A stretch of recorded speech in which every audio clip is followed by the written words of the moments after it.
Hello friends, and welcome back to the channel for the midway point of Season 49. It's War number 6. We have a matchup today against Inda. We are fresh off a win in War number 5 and looking for another one to get back up to 500. Iceman, Iron Man on the team today along with Wiccan, who we don't see much of these days, but we have a GALAN in Section 2 to deal with, so he's a great option for that. Starting off today on Path 9, which is where I start off many of my wars in this tactic, and we have a Bishop here on Node 9. I badly wanted to bring Ironheart for this fight and for a fight in Section 2. However, it was determined that her debuffs might have a higher likelihood of falling off since you have to back off with her during the poison phase on Hazard Shift. I think it would have been fine, but, you know, Iron Man is a plenty good Bishop counter in his own right, so, you know, it is what it is. And of course, Incinerate immunity here, protecting us from Bishop Special 1 and also from the Incinerate phase on Hazard Shift, so it's just attack when he's in that phase and back off when he's in the poison phase. Took a couple hits to the face there, missed a parry, that's on me. Fire off the Special 2 to trigger the Arc Reactor, and then from here, it's just attack with the Special 1, apply those armor breaks, hope for some big crits here.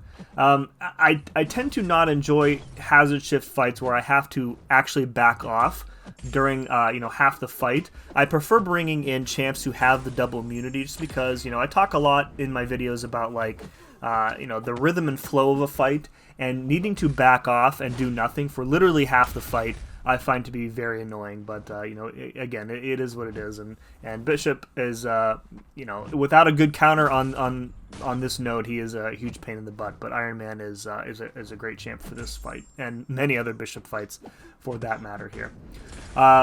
Hopefully this is the last, I think, phase that we need to get through.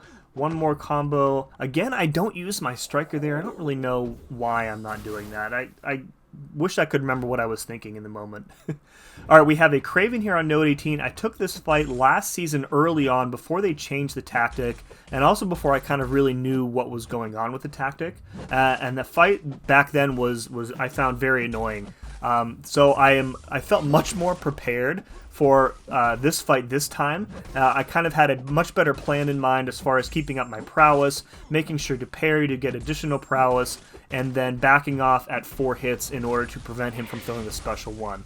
Because with Power Focus 1, if you let him throw too many Special 1s and you let him place those traps, it is very easy to get backed up against the wall against him, and you really don't want to do that. In addition, you don't really want to use your special attacks to get out of the traps because of Feat of Indestructible. If you're constantly throwing Special 1s, it's likely that you're throwing them while he's indestructible from the node.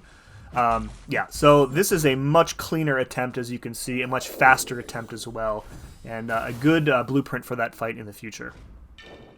Alright, we have the aforementioned GALAN here on Section 2. This is Path 6. Again, I've taken Path 6 and Section 2 a bunch of times these past couple seasons. I guess, just the champs that I have seem to work out well for the defenders here.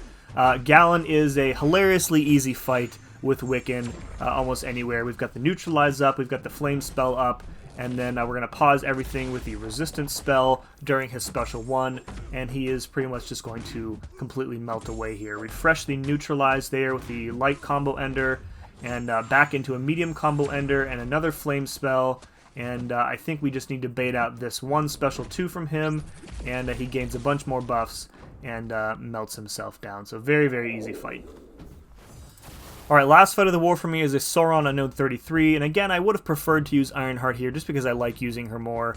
It's easier to get rid of prowess with her. You can kind of do it on demand with the heavy. With Iron Man, you have to do it during your special attacks, so a little bit more dangerous here, but in the long run, it's really not that big of a deal, and Iron Man works just fine.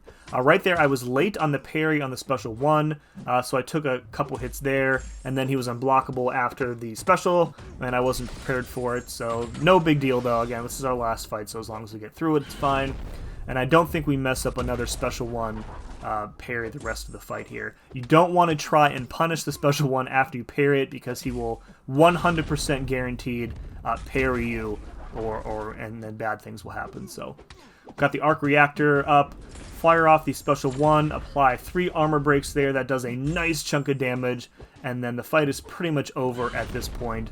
One more Special 1 parry for a pause that we don't really even need, and then Nice little intercept there. 21k crit to finish the fight. Really happy with how that one went. Also really happy with how this war went. We did end up with the win. Shout out to Inda. Also, respect to Inda for not using the force quit trick. We were watching them very closely, and they took their deaths like honest players. So big shout out to them.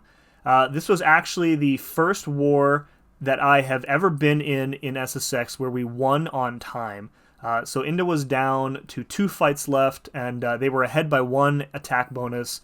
They ended up dying to, I think it was a thing on 49, and that gave us the win on time. So funny story.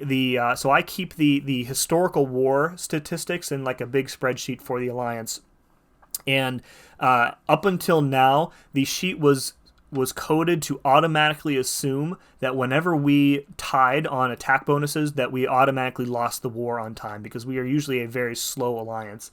And after this war, this was the first time in however many seasons I've been here, I actually had to reconfigure the entire sheet, the formulas in the sheet, to account for the fact that it was possible for us to actually win on time. So everybody found that a bit amusing. So record improves to 3-3. We are back at 500, and I believe this puts us at the final spot in the Masters bracket. So a bit more in control of our own destiny from this point out, which is good news.